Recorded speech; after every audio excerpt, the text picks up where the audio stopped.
रमा अस्पताल के कॉरिडोर में तेज कदमों से टहल रही थी। उसकी आंखों से आंसू थमने का नाम ही नहीं ले रहे थे। लेबर रूम में अंदर उसकी देवरानी रूपा प्रसव वेदना से तड़प रही थी। बाहर रमा हाथ में फ़ोन लिए लगातार घर वालों को फ़ोन लगाए जा रही थी, लेकिन किसी का भी फ़ोन नहीं लग रहा था। रमा को ठंड के महीने में भी डर से पसीने छूट रहे थे। उसे डर लग रहा था कि अगर आज रूपा को कुछ हो गया तो उसका दोष उसके ही सिर पर आएगा। रमा के सास ससुर कपड़ों की खरीदारी करने बाजार गए थे। देवर रोहन ऑफिस के काम से शहर के बाहर और रमा के पति अमर का आज बिजनेस के सिलसिले में किसी के साथ ज़रूरी मीटिंग में व्यस्त थे। रमा के लगातार फ़ोन करने पर उन्होंने मैसेज से रिप्लाई किया कि वो अभी मीटिंग में व्यस्त हैं। किसी के फ़ोन ना उठाने पर घबराहट में रमा ने सबको मैसेज करके बता दिया कि वो रूपा को लेकर अस्पताल आई हुई है। प्रसव कमरे से अंदर बाहर करती नर्सों ने रमा की घबराहट को देखा और रमा से कहा, आप बैठ जाइए, कब तक खड़ी रहेंगे। जवाब में रमा ने कहा, मैं ठीक हूँ। रूपा की दर्द से चीखती आवाज़ रमा के दिल की धड़कनें तेज कर देती और वो टकटकी लगाए दरवाजे की तरफ देखती, भागती हुई जाती। तभी एक नर्स ने आकर कहा, सुनिए, आपको डॉक्टर बुला रही है। रमा भागती दौड़ती डॉक्टर के कमरे में पहुंची तो डॉक्टर ने कहा, देखिए, हमें समय से पूर्व प्रसव कराना होगा क्योंकि बच्चे की धड़कनें धीमी हो गई हैं। आप जल्दी से इन पेपर्स पर साइन कर दीजिए। पेपर्स देखते रमा के हाथ पांव डर से थर्राने लगे, आंखों से अश्रुधार फूट पड़े। तभी नर्स ने कहा, देखिए, जल्दी साइन कीजिए, हमारे पास समय कम है। रमा ने अपनी आंखों से आंसू पोंछे और पेपर्स पर साइन कर दिया। साइन करने के बाद उसने नर्स से कहा, ये लीजिए पेपर्स, लेकिन मेरी रूपा और बच्चा दोनों सही सलामत मुझे चाहिए। नर्स ने कहा, आप चिंता मत कीजिए, सब अच्छा होगा, बस आप भगवान से प्रार्थना कीजिए। दरअसल 7 साल पहले जब रमा शर्मा निवास में अमर की साथ ब्याह कर ससुराल आई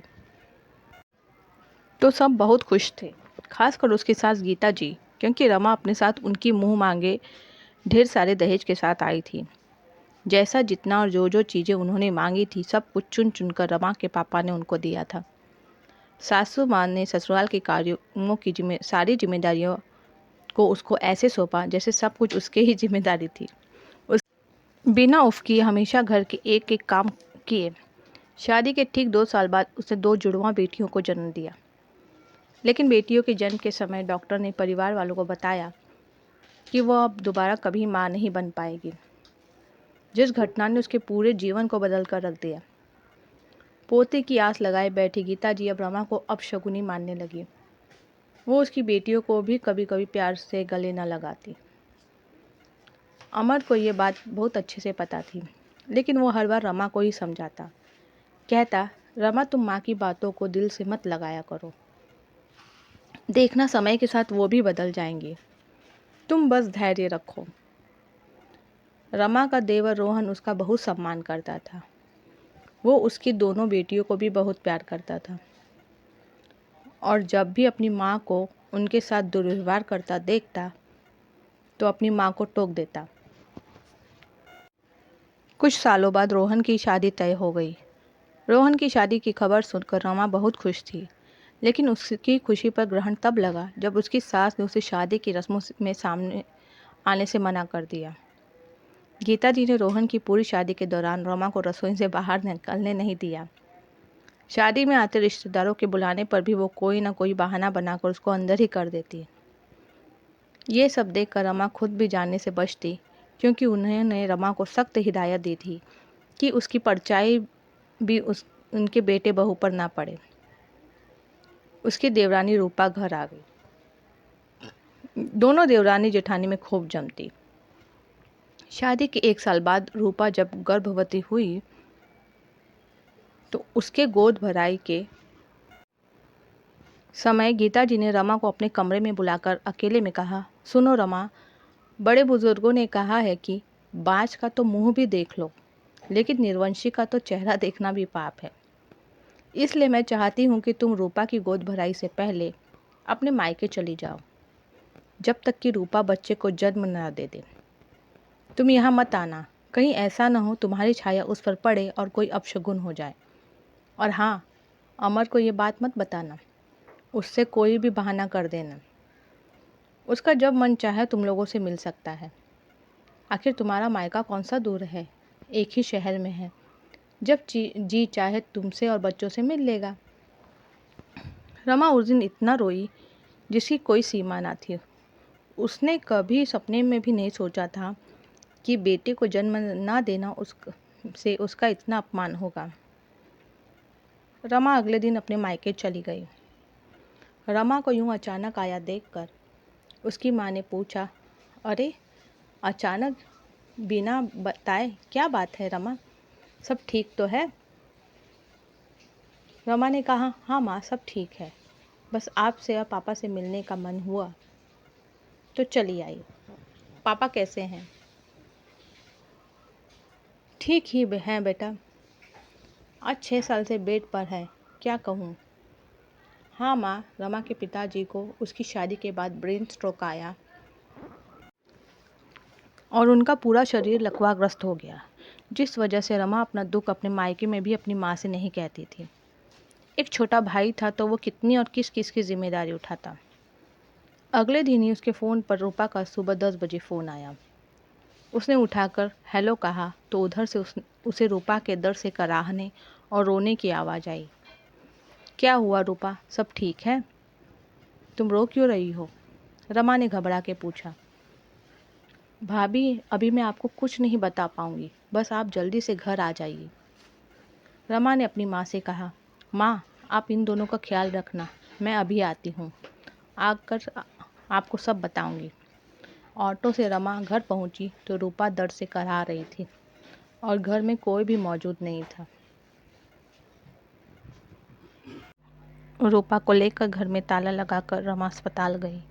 रूपा ने रास्ते में बताया कि माँ जी ससुर जी के साथ गोद भराई के लिए बाजार करने गई है और रोहन सुबह ही ऑफिस के काम से शहर से बाहर चला गया।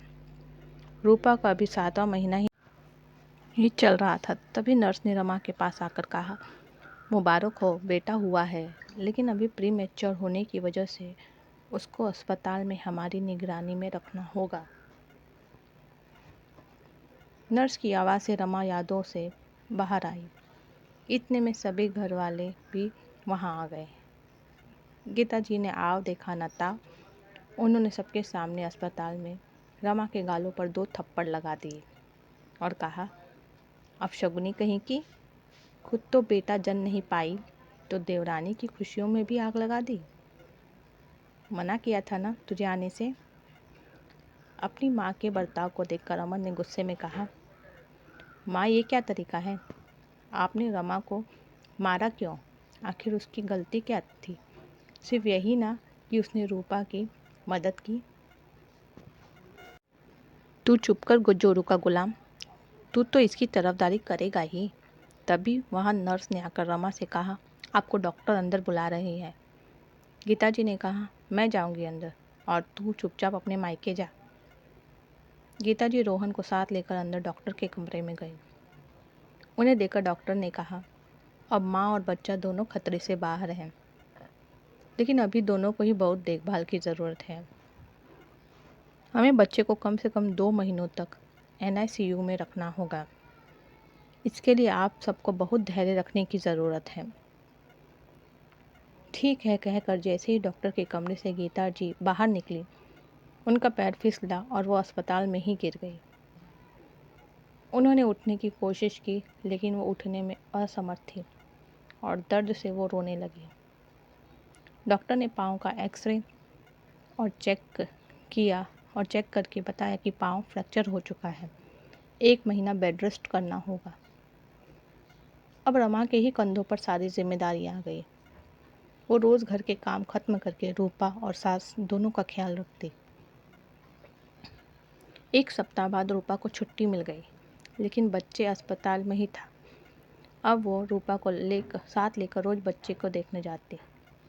1 महीने के अथक प्रयास के बाद डॉक्टर ने बच्चे को घर ले जाने की अनुमति दे दी। इधर अब गीता जी के पाँव भी ठीक हो गए। बच्चे के घर आने की सारी तैयारियां रमा ने की। रूपा और रोहन दोनों बच्चे को लेकर घर आए। गीता जी ने आरती उतारकर बच्चे का स्वागत किया। इधर रमा की दोनों बेटियां भी बच्चे को देखने की जिद कर रही थी, जिसे देखकर रमा उन्हें लेकर रूपा के कमरे के पास तक पहुंची ही थी कि पीछे से कड़कती आवाज़ में गीता जी ने कहा, बड़ी बेशर्म हो गई हो तुम। इतनी बार बोला तुमको कि तुम रूपा और उसके बेटे से दूर रहो, लेकिन तुम मानती नहीं। इतना अपशगुन करा जी नहीं भरा? जो कुछ और कराना चाहती हो? क्या सबको मारना चाहती हो? गीता जी की गुस्से में कड़कती आवाज़ सुनकर सभी वहाँ इकट्ठा हो गए। रमा को लगा था शायद अब गीता जी बदल जाए, लेकिन उसकी सोच गलत थी। उसने सामने खड़े अपने पति की तरफ देखा। बेटियों का हंसता हुआ मासूम चेहरा उदास हो गया। रमा खुद पर काबू न कर पाई और उसकी आंखों से अश्रुधारा फूट पड़ी और वो वहाँ से जाने लगी। तभी रूपा ने कहा, रुकिए भाभी। गीता जी गुस्से में, सुनाई नहीं दिया मैंने क्या कहा? तुम अंदर जाओ। रमा बच्चे से जुड़ा कोई काम नहीं करेगी। भाभी मैंने कहा रुकिए, और उसने आगे बढ़कर रमा का हाथ पकड़ लिया।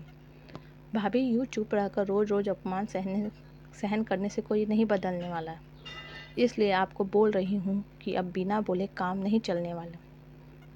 कभी कभी बड़े इतना मजबूर कर देते हैं कि उनको जवाब देकर छोटों को उन्हें सच का आईना दिखाना ही पड़ता है। रूपा सुनाई नहीं दे रहा तुम्हें? गीता जी ने दोबारा गुस्से में कहा। सुना माँ जी, अच्छी तरह सुना, लेकिन जिस तरह हम घर में गंदगी इकट्ठा करके नहीं रख सकते, ठीक वैसे ही मैं आपकी ये बेकार की बातें नहीं सुन सकती और ना ही मान सकती हूँ। मैंने और रोहन ने आपको बहुत बार समझाया कि आप भाभी को यूँ हर बात में अपमानित ना किया करें, लेकिन आप हैं कि मानने के लिए तैयार ही नहीं हैं। वो तो भाभी हैं जो आपकी इन कड़वी बातों को सुनकर रह जाती हैं, वरना उनकी जगह कोई और होता तो अब तक आपको करारा जवाब दे चुका होता और आपको सबक कब का मिल चुका होता।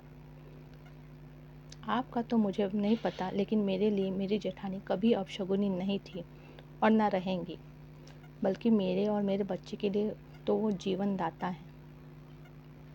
अगर ये समय से मेरा फ़ोन ना उठाती और यहाँ आकर मुझे अस्पताल ना ले जाती तो ना जाने क्या हो जाता। और दूसरी बात, बेटी को जन्म देने से औरतें अपशगुन हुई तो आप देवी की पूजा क्यों करती हो? तब तो मेरी माँ और आपकी माँ भी अपशगुनी हुई, क्योंकि मैं भी 2 बहनें हूँ और आप 4 बहनें हैं। हम दोनों को ही भाई नहीं। तो अब बताइए कि क्या ये कहना ठीक है? तुम अपना मुंह बंद रखो, ये मेरा घर है और यहाँ सिर्फ मेरी मर्जी चलेगी, समझी? गीता जी ने गुस्से में कहा। तभी पीछे खड़े अमर ने कहा, माँ आपने बिल्कुल सही कहा, ये आपका घर है तो आपकी मर्जी चलेगी, लेकिन मैं भी अब रमा का अपमान और बर्दाश्त नहीं कर सकता, इसलिए मैं यह घर छोड़कर जा रहा हूँ। लेकिन जाने से पहले एक बात बता दूँ, जीवन और मरण सब ऊपर वाले के हाथ में है, हम मनुष्यों के नहीं। भगवान ने अच्छा किया जो उन्होंने जन्म और मृत्यु का चक्र अपने हाथ में लिया, वरना तो कुछ आप जैसी सोच के लोग कभी बेटियों को जन्म दे ही ना। छोटी बहू और बड़े बेटे की कही बातें सुनकर गीता जी जान गई कि अब उनकी दकियानुसी बातें और नियम अब इस घर में चलने वाले नहीं हैं, और वो चुपचाप अपने कमरे में चली गई।